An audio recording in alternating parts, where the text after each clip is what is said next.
Hello मेरे प्यारे से दोस्तों, जैसा कि हमने पिछले एपिसोड में देखा था कि लुओ फैंग की फाइट सिल्वर आई से हो रही होती है। Luo Fang heavy arrow king के साथ टीम अप करके काफी powerful slash attack Silver Eye के ऊपर कर देता है, जो कि असल में bright moon galaxy hanging in the sky slash attack होता है, जिसकी वजह से सिल्वर आई का राइट हैंड इंजर्ड हो जाता है। और वहीं पे हम लॉर्ड वुल्फ को देखते हैं, जो कि 5 जाइंट इनविजिबल किंग में से एक था इस आइस प्रिज्म के अंदर। उसे भी यहाँ पे लुओ फैंग और सिल्वर आई के फाइट के बारे में पता चल जाता है। और वहीं पे लुओ फैंग ने सिल्वर आई को अपना वर्चुअल यूनिवर्स गेमिंग सेंसर दे दिया होता है, और उसके बदले वो काफी कीमती ट्रेजर भी लुओ फैंग उससे ले लेता है, जहां पे सिल्वर आई लुओ फैंग के फादर के साथ वर्चुअल गेम खेल रहा होता है। मेरे प्यारे से दोस्तों, इस एपिसोड को स्टार्ट करने से पहले मैं अपने व्यूवर्स और जिन प्यारे भाइयों ने मेरी पिछली वीडियो पे कमेंट किया है, मैं उन सबको तहे दिल से धन्यवाद कहना चाहता हूँ। साथ में मेरे प्यारे से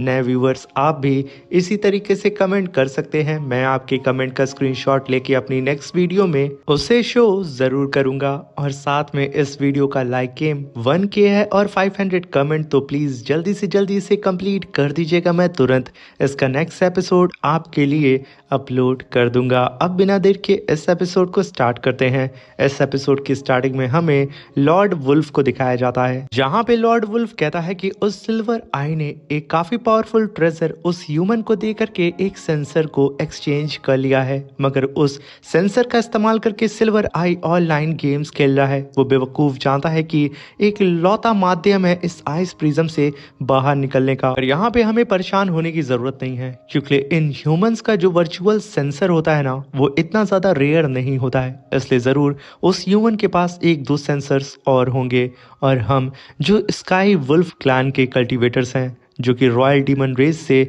बिलोंग करते हैं, और इस आइस प्रिज्म के अंदर हम सभी लोग कई दशक से कैद हैं। इसलिए जा करके इस आइस प्रिज्म के अंदर सभी लोगों से कह दो, जो भी हमारे पास उस ह्यूमन को लेकर के आएगा, हम उसे आइस प्रिज्म के अंदर जिंदगी भर प्रोटेक्ट करेंगे और अपने मेंशन के अंदर हम उसे जगह देंगे। अब ये बात आइस प्रिज्म के अंदर आग की तरह फैल जाती है। सारे ही डीमंस, बीस्ट, हर तरीके के एलियंस आपस में कम्युनिकेट करते हुए बता रहे होते हैं कि यहाँ पे स्काई वुल्फ लॉर्ड ने यह कहा है कि हमें कैसे भी करके उस ह्यूमन के बारे में बताना होगा उन्हें, और वो हमें लाइफ टाइम प्रोटेक्शन देंगे। और ये सौदा इतना भी खराब नहीं होता है। इसलिए सब के सब यहाँ पे लुओ फैंग के सर्च में लग जाते हैं। उन्हें कैसे भी करके यहाँ पे लुओ फैंग को अब ढूंढना था। वहीं पे हम लुओ फैंग को देखते हैं, जो कि एकांत में अपनी कल्टीवेशन कर रहा होता है। वहीं पे लुओ फैंग ने अपने चारों तरफ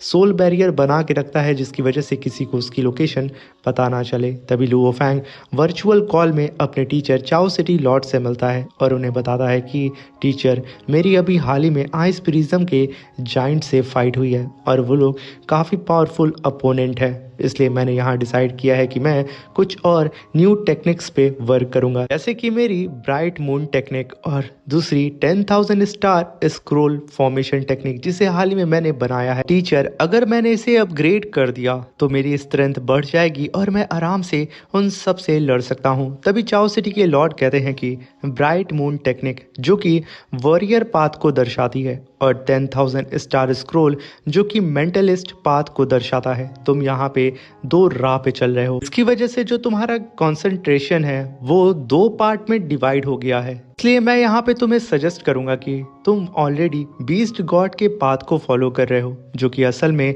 वॉरियर पाथ के अंदर आता है, जो कि तुम्हारी मदद क्लोज कॉम्बैट में करता है। इसलिए मैं चाहता हूँ कि तुम इसी पाथ को आगे फॉलो करो, और अगर इससे रिलेटेड तुम कुछ और भी सोचना चाहते हो तो तुम्हारे पास समय है, तुम आराम से अभी सोच करके मुझे अपना जवाब बता सकते हो।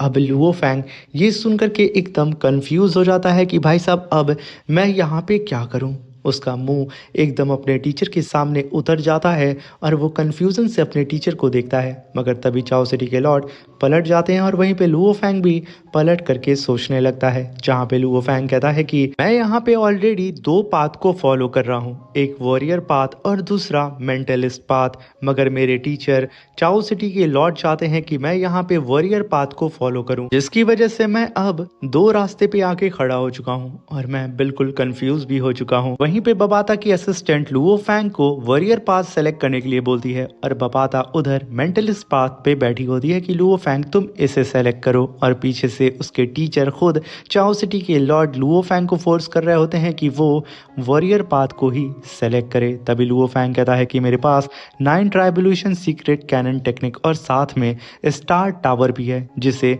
मास्टर सिटिंग माउंटेन मेरे नए टीचर ने मुझे दिया है, और साथ में वो मेटल प्लेट से मैं सिर्फ मेटलिस्ट पाथ को ही फॉलो करके कल्टीवेट कर सकता हूँ। अब यहाँ पे लुओ फैंग ये सब सोच सोच करके उसका दिमाग फिर जाता है। तभी वहाँ पे लुओ फैंग कहता है कि टीचर, तभी वहाँ पे चाओ सिटी के लॉर्ड कहते हैं कि क्या तुमने डिसाइड कर लिया।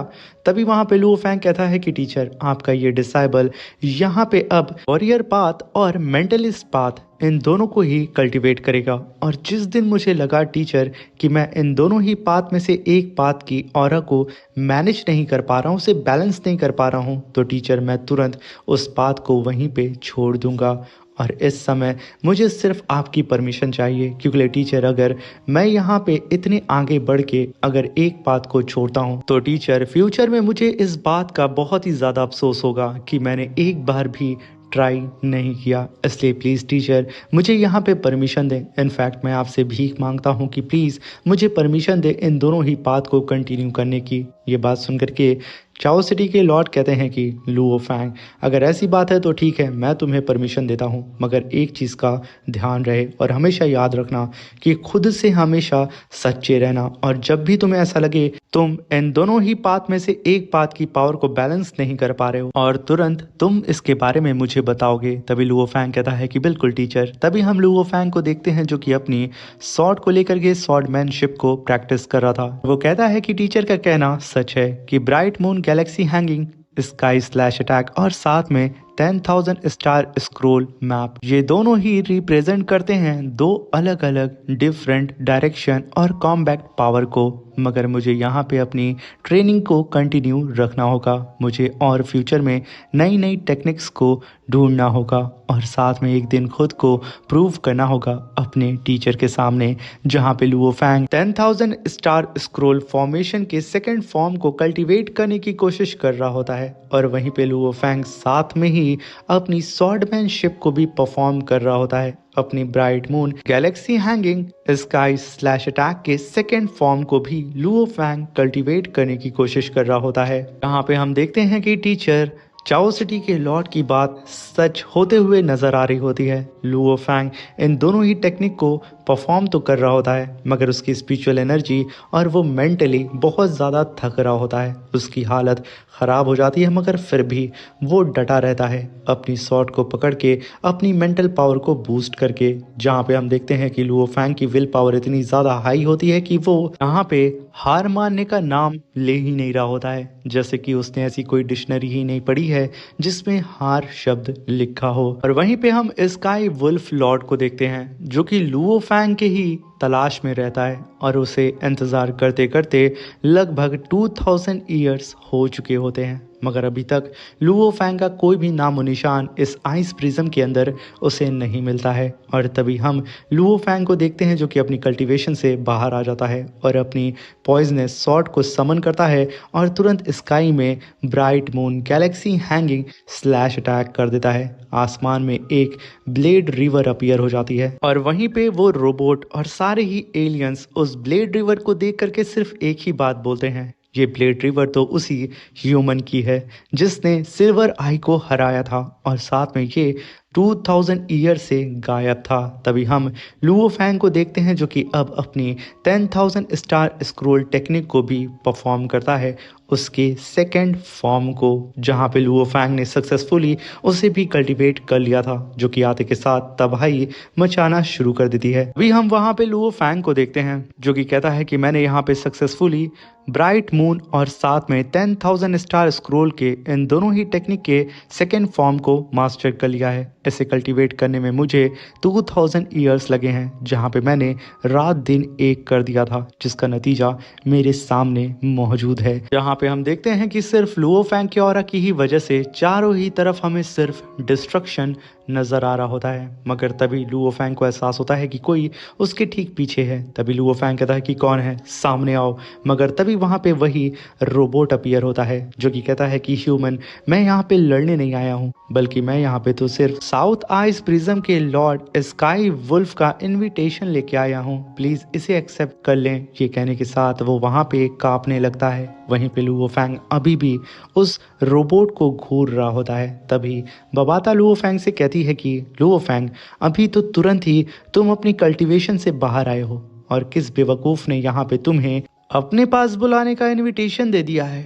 हद होती है। मगर तभी लुओ फैंग कहता है कि बबाता, ये 5 इनविजिबल किंग यानी कि 5 जाइंट में से एक है स्काई वुल्फ क्लैन का लॉर्ड, उससे तो मिलना बनता है। तभी Luo Fang Sky Wolf Clan के अंदर उस रोबोट के साथ चला जाता है, जहाँ पे जाते ही लुओ फैंग कहता है कि आखिर तुम लोग मुझे इतने सालों से क्यों ढूंढ रहे हो, और आखिर तुम लोगों को मुझसे क्या काम है। मगर तभी वो वुल्फ लॉर्ड कहता है कि ह्यूमन, और तभी उसकी नज़र उस मेटल रोबोट के ऊपर पड़ती है। तभी वहाँ पे वुल्फ लॉर्ड उस रोबोट का नाम लेते हुए बोलता है कि मेटल काटो, इसका मतलब तुम इस ह्यूमन को हमारे पास लेके आए हो, बहुत खूब। अब यहाँ पे हम तुम्हें पूरी जिंदगी भर अपने पैलेस के अंदर रखेंगे और तुम्हें प्रोटेक्शन प्रोवाइड करेंगे। कोई भी आइस प्रिज्म का पावर हाउस भी अब तुम्हें टच करने की जरूरत नहीं कर सकता है। ये सुनकर के वो रोबोट तुरंत हंसते हुए वहां से भाग जाता है। तभी वहां पे लुओ फैंग कहता है कि चलो बताओ, आखिर तुम लोगों ने मुझे यहाँ पे क्यों बुलाया। तभी वुल्फ लॉर्ड कहता है कि ह्यूमन, तुम अच्छी तरीके से जानते हो कि हम लोग इस समय आइस प्रिज्म के अंदर कैद हैं, और हम सब चाहते हैं अपने लोगों से आउटसाइड वर्ल्ड में बात करना। अभी वहां पे लुओ फैंग कहता है कि तुम्हें भी यहाँ पे सेंसर चाहिए, मगर तुम डीमन रेस से बिलोंग करते हो, और डीमन रेस की ह्यूमैनिटी से कभी भी बनी नहीं है, तो आखिर तुम कैसे हमारे वर्चुअल यूनिवर्स को यूज कर सकते हो। उसके लिए एक ह्यूमन चाहिए। तभी वो वुल्फ लॉर्ड कहता है कि हमारे पास एक तरीका है। तभी लुओ फैंग कहता है कि अगर मैं तुम्हें अपना वर्चुअल यूनिवर्स सेंसर दे देता हूं, तो कहीं ऐसा ना हो कि तुम स्पाई बन के मेरे वर्चुअल यूनिवर्स सेंसर के अंदर घुस जाओ। तभी वुल्फ लॉर्ड कहता है कि वर्चुअल यूनिवर्स के अंदर ऑलरेडी बहुत सारे स्पाई मौजूद हैं, और तुम्हारे वर्ल्ड के सेंसर को भी खरीदना लीगली बहुत ज़्यादा आसान है, इसलिए तुम परेशान ना हो। तुम अगर हमें सेंसर देते हो तो तुम्हारे लोग तुम्हें पनिश नहीं करेंगे। लुओ फैंग कहता है कि अगर तुम्हारे लोगों से तुम्हारी बात हो जाती है तो आखिर तुम उनसे कहोगे क्या। तभी वो वुल्फ लॉर्ड कहता है कि सिर्फ हम अपने साथियों से कनेक्ट होना चाहते हैं, और इस आइस प्रिज्म से निकलने के लिए उनसे मदद मांगना चाहते हैं, और अगर तुम हमारी मदद करोगे इसके बदले हम तुम्हें एक इमॉर्टल ट्रेजर देंगे। अभी वहां पे लुओ फैंग अपने मन में कहता है कि ये वुल्फ लॉर्ड कई सालों से इस आइस प्रिज्म के अंदर कैद है, और मुझे नहीं लगता कि इसके पास कोई खास इमॉर्टल ट्रेजर या फिर अपने डीमन रेस के बारे में कोई जानकारी होगी। भले ये एक इमॉर्टल किंग है, मगर ये अपने रेस के इमॉर्टल किंग के मुकाबले इसकी पावर थोड़ी कम है, इसलिए अगर इसे मुझसे मेरा सेंसर चाहिए तो इसे बड़ी कीमत देनी होगी। तभी लुओ फैंग कहता है कि मुझे ये डील मंजूर नहीं है। अब ये सुनकर के वो सारे ही वुल्फ भड़कते हुए कहते हैं कि क्या तुम्हें यहाँ पे एक ट्रेजर के बदले हमसे सौदा नहीं करना है उस सेंसर का, तुमने तो सिल्वर किंग से ये सौदा किया है। तभी लुओ फैंग कहता है कि उसने मुझे काफी बड़ी डील दी थी। अब ये सुनकर के वुल्फ लॉर्ड कहता है कि हम भी तुम्हें बड़ी डील देंगे। तभी लुओ फैंग उन वुल्फ को उकसाते हुए कहता है कि फिर भी मुझे ये डील मंजूर नहीं है। अब ये सुनकर के सब लुओ फैंग के ऊपर चढ़ जाते हैं, और इसी के साथ ये शानदार सा एपिसोड जहाँ पे खत्म होता है। वीडियो अच्छी लगी हो तो प्लीज चैनल को लाइक शेयर सब्सक्राइब करके हमें सपोर्ट करें। Thank you for watching.